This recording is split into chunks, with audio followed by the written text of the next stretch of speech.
Bonjour chers élèves. Aujourd'hui, nous allons voir une notion d'égalité des mesures d'angle au centre ou des longueurs d'arc.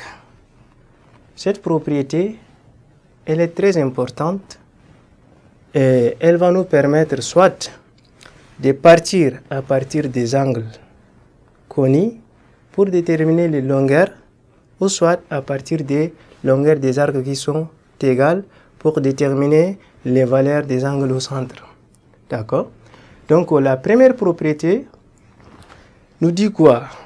Si nous avons un cercle de centre O et de rayon R et que si on a un arc AB qui est intercepté par un angle, on appelle ça la mesure de l'angle AOB. En fait, c'est angle.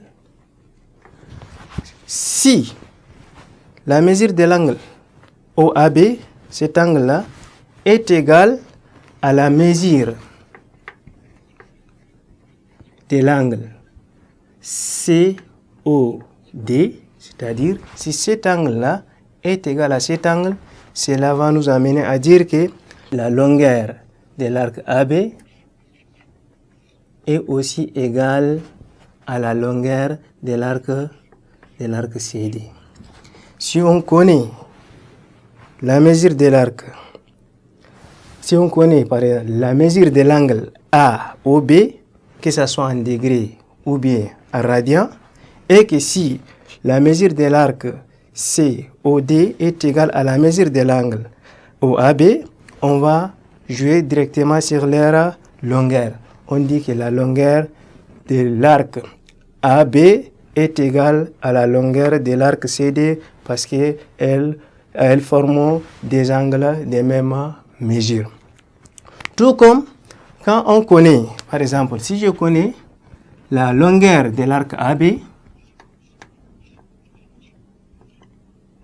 et que je connais également la longueur de l'arc CD, et que si ces deux longueurs-là sont égales, c'est-à-dire l'arc AB est égal à l'arc CD, quand je dis l'arc, bien sûr, je sous-entends par la longueur de l'arc AB.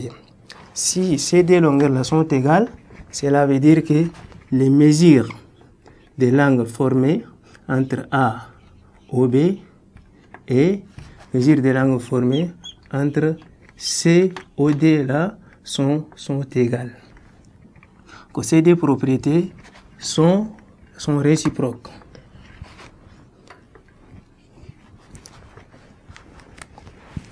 Partant des angles connus, et que si les angles ont les mêmes valeurs, on peut déterminer la longueur de l'arc formé par l'angle au centre et les longueurs des angles formés par l'angle au centre doivent être égales également. Tout comme partant de la longueur de l'arc connu, et que si les deux longueurs de l'arc sont égales, alors on peut déterminer les mesures de l'angle au centre et ces mesures des angles au centre vont également être égales.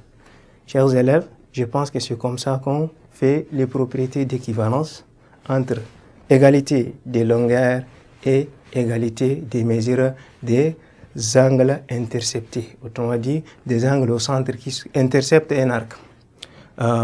Merci et à la séance prochaine.